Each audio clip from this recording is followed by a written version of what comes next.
This wasn't the typical job I would have taken 6 months ago. Wendelyn was a nice dame, but there was something off about this case. Why not just send in a warlock to remove the hex lock on the door? At any rate, she didn't seem to be bewitched. Not that my magical senses had been up to scratch. Clients were getting harder to come by. A walk-in was a welcome sight. Seems not many want a publicly decommissioned heat seeker to go poking around in their private affairs. I was to go in and look for signs of Janice and Floyd.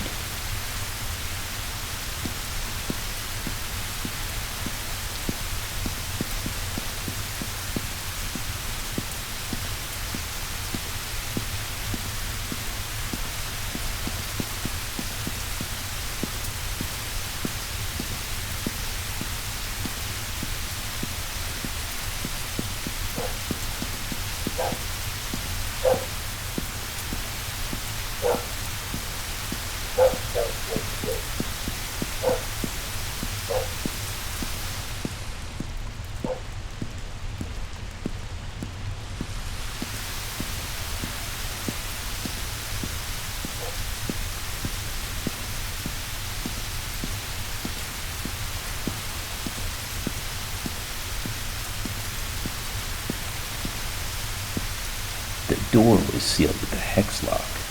Wendelyn skimped out on getting a warlock in to open the apartment. Said she wanted an expert. I was surprised my simple hex lock jig spell worked first try on the door. I should have known. Thing is, since I lost my partner and my badge, my access to quality incantations had been a little limited. Besides, the apartment was a tinderbox. I didn't need to go flinging complicated fireballs at the plasterboard.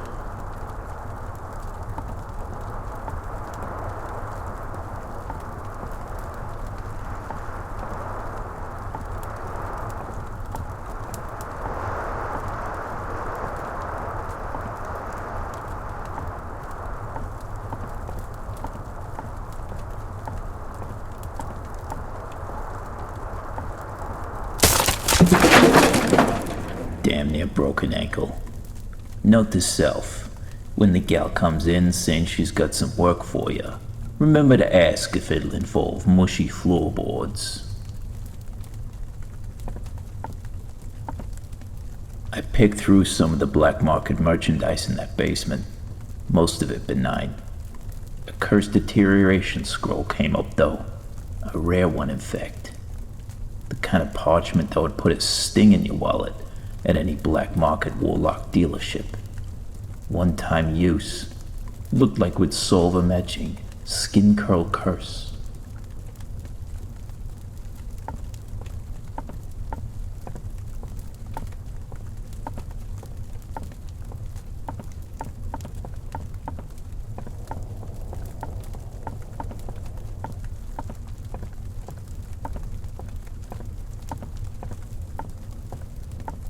Locked up tight in that Fort Knox.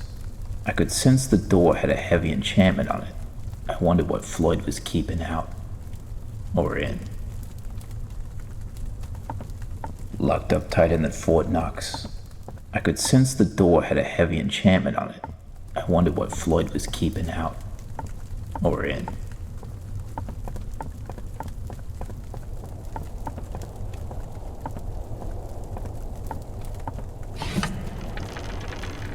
Not my first encounter with the secret door. Used to keep my cinnamon liquor tucked away in a trapdoor beneath my desk for late night fire reading.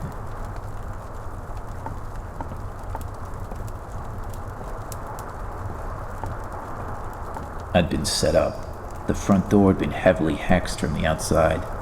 Someone didn't want me getting out of there.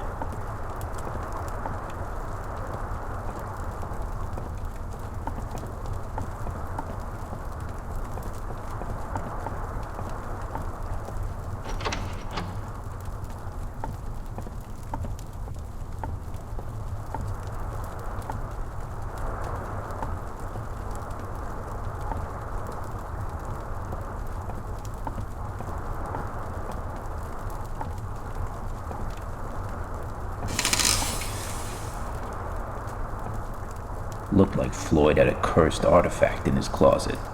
Had a skin curl curse on it. Good thing I didn't touch it. The scroll matched the curse imprint.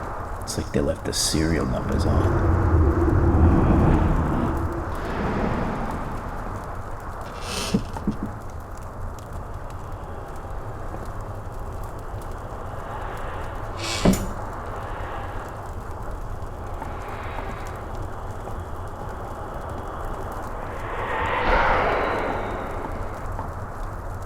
Smell of burnt flesh and battery acid. I hadn't seen a body burnt this bad since my time as a heat seeker on the force, taking down the immolation syndicate. This had to be Janice. Now, I didn't have the arcane forensics at my disposal anymore, but that melted silver bracelet matched Wendy's description. The ignition spread had been expertly controlled too. Whoever did this was a pro. You've got your missing cleaner right there.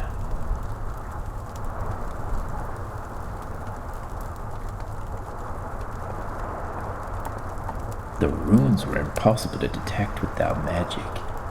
This guy was either a nut job or this scene was carefully planned. This had to be Janice. The runes were impossible to detect without magic. This guy was either a nut job or this scene was... The runes were impossible to detect without magic. This guy was either a nut job or this scene was carefully planned.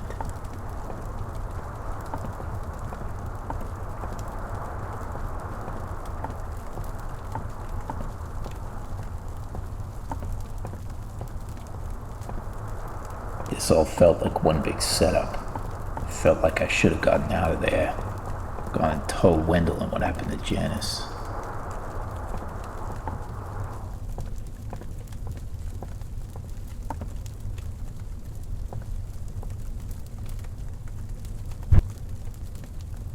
That did it.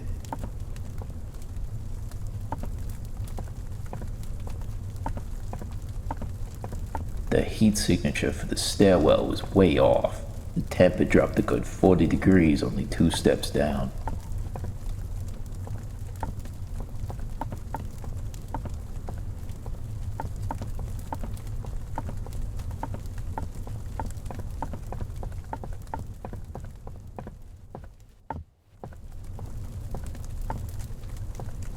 Judging by the splatter pattern on the walls and floor, this guy was in over his head. He'd opened a portal using dark blood magic. This was more than just a homicide. Whatever had crawled out of there wasn't pretty. I didn't even want to think about what kind of dimension it came from, neither. Floyd, you really got mixed up with the wrong crowd.